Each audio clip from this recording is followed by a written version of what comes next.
नमस्कार, मैं हूं संगीता राय। पूर्वांचल एक्सप्रेस न्यूज के इस वेब पोर्टल में आपका स्वागत है। आइए देखते हैं हमारे संवाददाता राम सकल यादव की यह विशेष रिपोर्ट।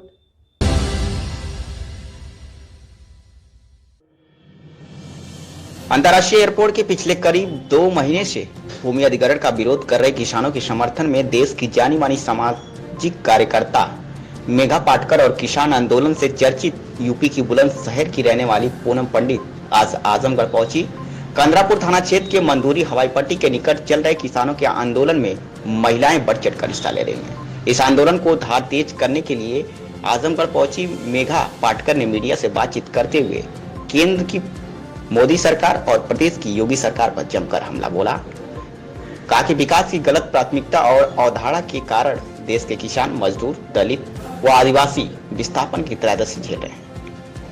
और भी क्या कुछ कहा मेघा पाटकर व पूनम पंडित ने, आइए खुद सुनते हैं।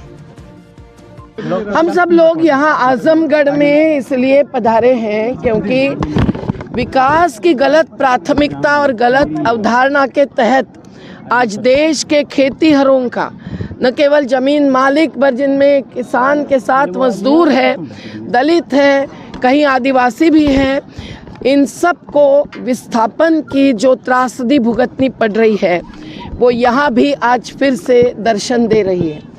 और अगर एक एक जगह पर ऐसे पूर्वांचल में जहाँ एयरपोर्ट की ज़रूरत है कि मंडियों की ज़रूरत है, स्वास्थ्य केंद्रों की ज़रूरत है, शिक्षा केंद्रों की ज़रूरत है कि एयरपोर्ट की हवाई जहाज अड्डे की ज़रूरत है, ये सवाल हमारे मन में है। और ये मंदूरी एयरपोर्ट को 8 किलोमीटर तक लंबा चौड़ा करके अंतर्राष्ट्रीय बनाना, जबकि अंतर्राष्ट्रीय पूंजी तो इस देश की आत्मनिर्भरता ख़त्म कर रही है। लेकिन लखनऊ में अंतर्राष्ट्रीय एयरपोर्ट है, इलाहाबाद में है, कहीं कहीं है, और फिर भी यहाँ लोगों की ये हरी भरी खेती, ये अन्नदाताओं की जीविका का एकमात्र आधार, यहाँ के ये हरे भरे वेंटिलेटर्स के रूप में खड़े पूरे पेड़ पौधे और हरा आच्छादन और इनके आवास किसान मजदूरों के, इस सब को उजाड़ने के लिए किस प्रकार से साजिश चल रही है। जब हमको पहले मालूम पड़ा कोई वहाँ मध्य प्रदेश का श्रमिक अपना खेत और अपना घर जा रहा है इसलिए दौड़ के आने लगा, तब तो क्या देखा कि पुलिस बल के आधार पर धन बल के साथ जोड़कर ये आक्रमण कर रहे हैं। 1894 के बाद 2013 का जो कानून बनाने के लिए हम लोगों ने जान छेड़ी और ये कानून बनाया, क्या आपके डीएम साहब से लेकर सीएम साहब तक किसी ने ये कानून पढ़ा है?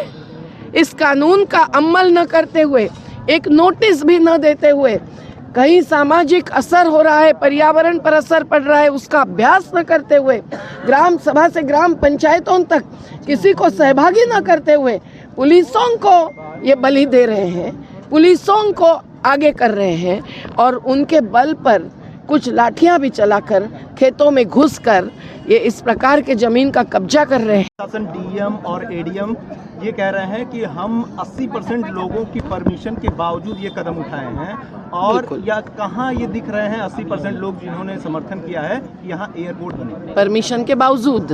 वही तो हम तो वही कह रहे हैं, उसके बिना इन्होंने आगे ढकेला है, जबकि इस कानून में स्पष्ट चित्र है कि भाई परमिशन चाहिए लोगों की, पर वो भी कैसे लेते हैं।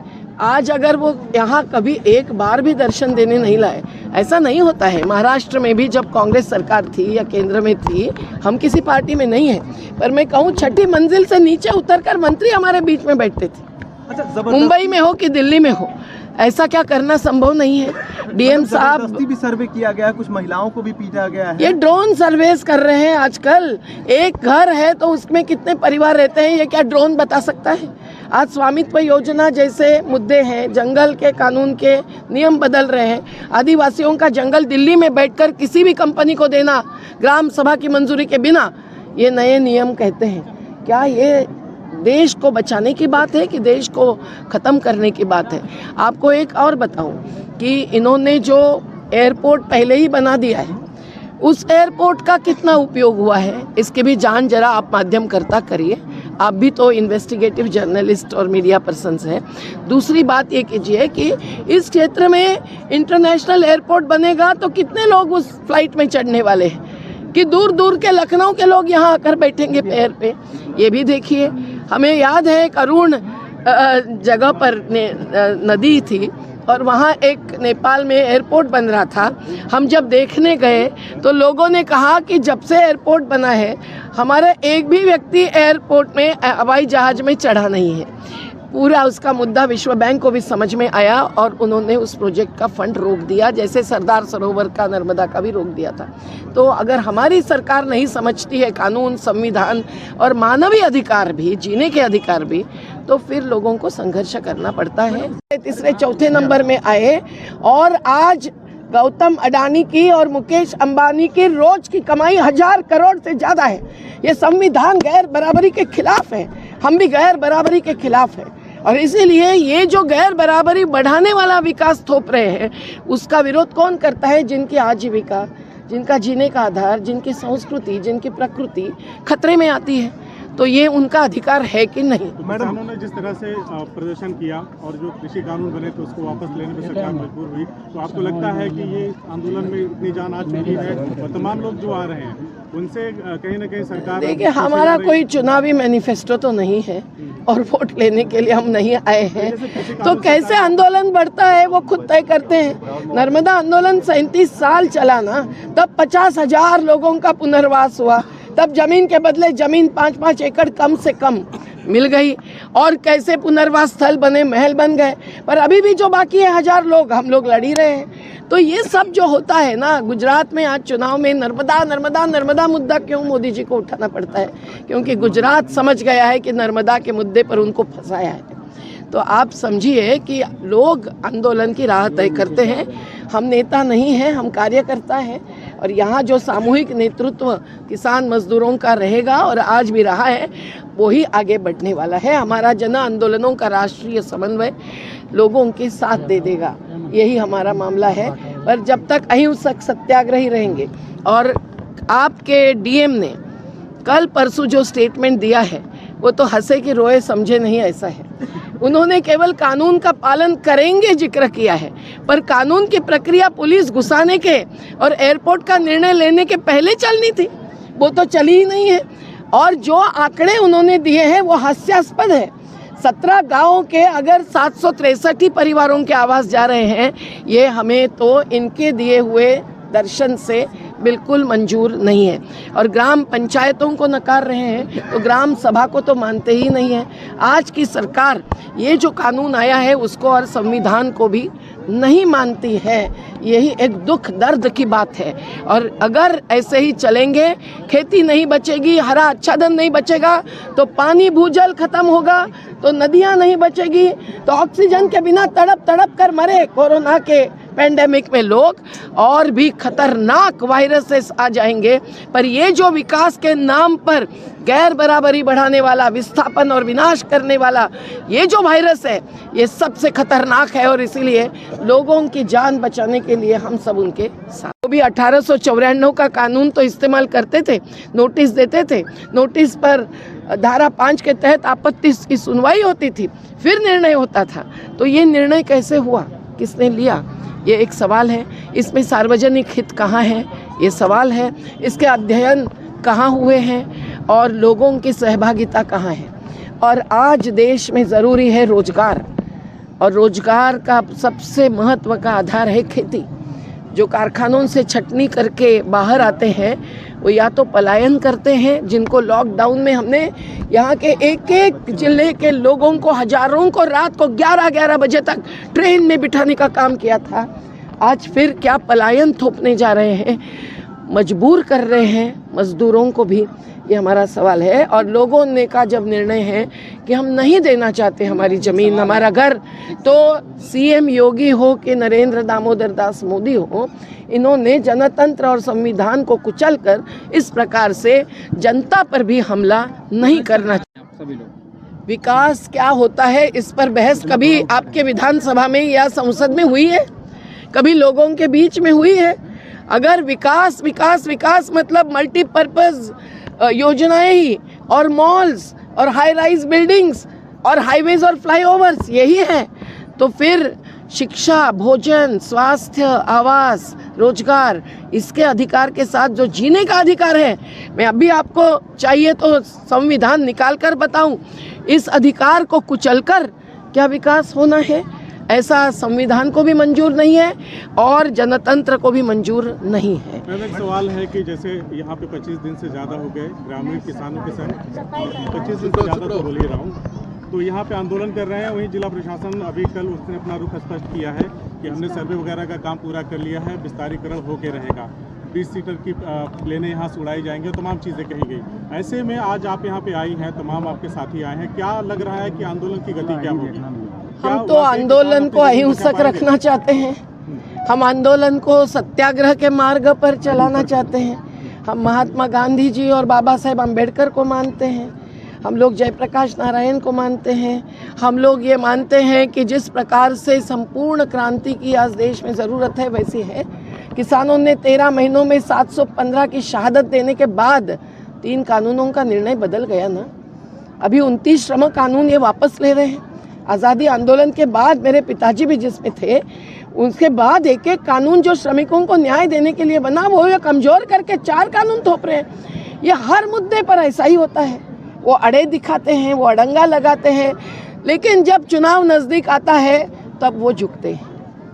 ये उनका तरीका है और केवल अधिकारी नहीं, नेतागण इसके लिए जिम्मेदार होते हैं। वो ऊपर से संदेश नहीं आदेश देते रहते हैं और एक भी कागज इस्तेमाल नहीं करते हैं, और जब लोगों को आधार कार्ड बनाना है तो 10 कागज मांगते हैं। सर यहाँ के मैडम यहाँ के सांसद हैं, जब ये लोग विरोध करते हैं उनको ये कहते हैं कि ये किसी पार्टी को टारगेट करके कहते हैं जो उनके विपक्ष में, ये उनके लोग हैं, किसान नहीं है ये लोग।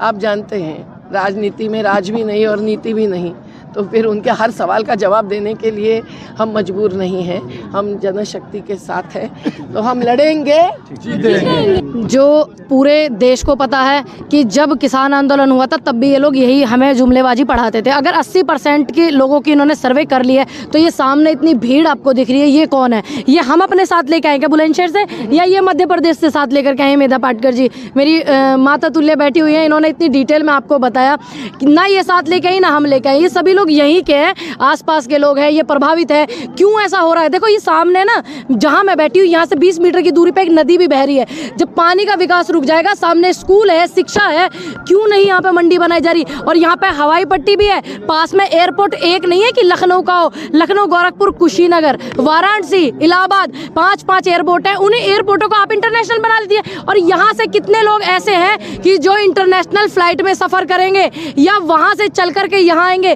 फिर एयरपोर्ट के लिए जो जमीन एक बार होती है वो कौन सी होती है? जो उपजाऊ नहीं होती है। और इनकी ये जमीन उपजाऊ जिनसे ये खाते हैं भोजन, और उस जनता, यही जनता उसी में से उगा करके भारत को और उत्तर प्रदेश को टैक्स देती है, जिसकी वजह से ये जो जितने सारे लोग मेरे प्रशासन के भाई खड़े हुए हैं इनकी तनख्वाह जाती है। ठीक, उसके बावजूद भी हमेशा से पीड़ित सिर्फ किसानों को और मजदूरों को ही क्यों किया जाता है? जुमलेबाजी तो जब भी दी गई थी, जब 13 महीने देश में इतना बड़ा आंदोलन चला था, आज़ादी के बाद से 1947 के बाद से इतना बड़ा आंदोलन चला था, जब भी इतनी सारी दुहाइयां दी गई थी, लेकिन फिर भी बैक फुट पर जाना पड़ा सरकार को। क्यों जाना पड़ा? सभी को पता है कि सच को आज कभी नहीं होती है, इसलिए हम लोग सच के साथ हैं। और ये इतने सारी महिला जो बैठी हैं, महिलाओं के साथ में इनकी बदसलूकियां करना, कुछ लोग ऐसे होते हैं जो वर्दी को भी बदनाम करते हैं। मेरी बहन बता रही थी सुनीता अभी आते ही मुझे तुरंत कि मुझे इतनी बदतमीजी की गई पुलिस के हमारे भाइयों ने, तो मैं सबको ना बोल करके उनको तो बोल सकती हूँ ना जिन्होंने ऐसी हरकत की। ये मेरे उत्तर प्रदेश या देश की पुलिस का काम ये नहीं है।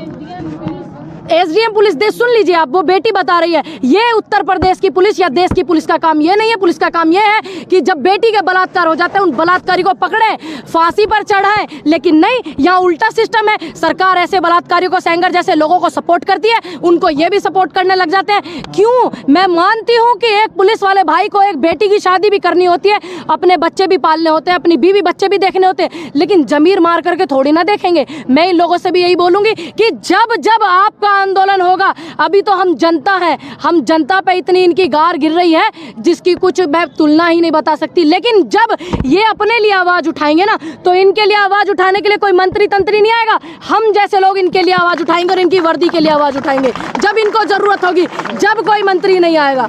देखिए, वैक्सीन देश के हित में कितनी थी आपको भी पता है, मुझे भी पता है। दूसरी बात, वैक्सीन पहले भी लगी है, लेकिन पहले की सरकार ने ये नहीं करा, लाखों करोड़ों का विज्ञापन लगाया, थैंक यू मोदी जी आपने वैक्सीन दी। अरे वैक्सीन नहीं लगी, मेरी माँ के यहाँ पे भी एक निशान होगा चंदे जैसा, जब महामारी आई थी तो वैक्सीन पहले भी लगी है। वैक्सीन उठा, शिक्षा आगे क्यों नहीं बढ़ाते हो? स्वास्थ्य सुविधाएं हॉस्पिटलों में ले जा करके देखिए, कुत्ते मुंह चाट रहे, एक्सीडेंट जिनके हो जाते हैं। इमरजेंसी वार्ड में आप देख रहे 3 दिन से डिबेट कर रहे हैं चैनल वाले।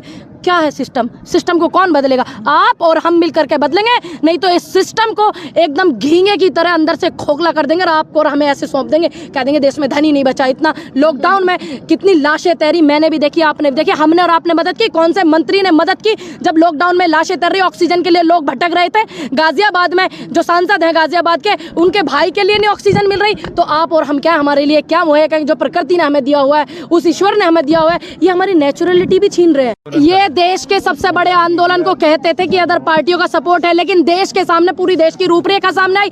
700 लोगों की शहादत के बाद क्या कहते हैं हमारे देश के प्रधानमंत्री जी कि मेरी प्रयास में कुछ कमी रह गई, यानी कि इतनी लोगों को प्रताड़ित करने के बाद और इतने लोगों की शहादत के बाद फिर भी मेरे देश के मेरे प्रधानमंत्री कहते हैं कि कमी रह गई कहीं ना कहीं। तो ये सिर्फ इनके एक जुमलेबाजी होते हैं। मैं ये पूछना चाहती हूँ, जो यहाँ के सांसद हैं, जो पहले एक बार हार गए हैं, कि उन्होंने यहाँ की जो हवाई पट्टी है, यहाँ पे जो बना हुआ है एयरपोर्ट, उसका कितनी बार दौरा किया है? वो कितनी बार आए हैं? ये जितने भी आप माइक लगा कर खड़े हैं मेरे भाई, मेरा आप सभी से अनुरोध है कि आप जो एयरपोर्ट मौजूदा है, जो यहाँ पे मौजूदा, आप उसका सिस्टम इनको दिखाइए। इतनी बड़ी बड़ी घास हो रही है, अभी पीछे से ही मैं आई हूँ, उसकी इन पे देख रेख नहीं हो रही, उसकी साफ सफाई नहीं हो रही, उसका मैनेजमेंट इन पे नहीं हो रहा। इन पे आज तक भी 4-5 सालों में एक फ्लाइट उन्होंने इस एयरपोर्ट से नहीं उड़ाई जो आजमगढ़ में है। तो ये क्या करें?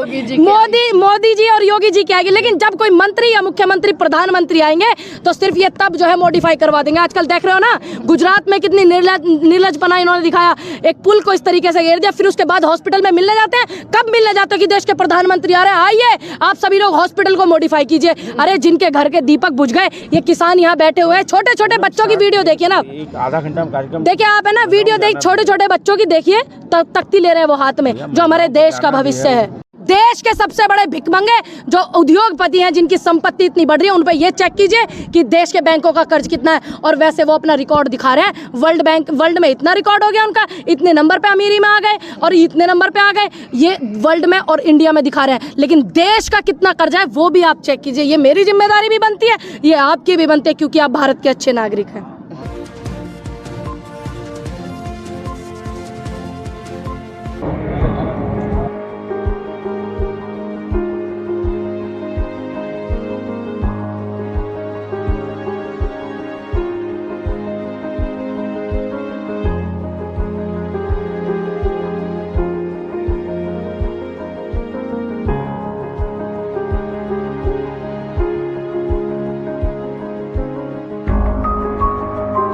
अगर आपको हमारी खबर पसंद आई हो तो हमारे चैनल को लाइक, सब्सक्राइब और शेयर जरूर करिए।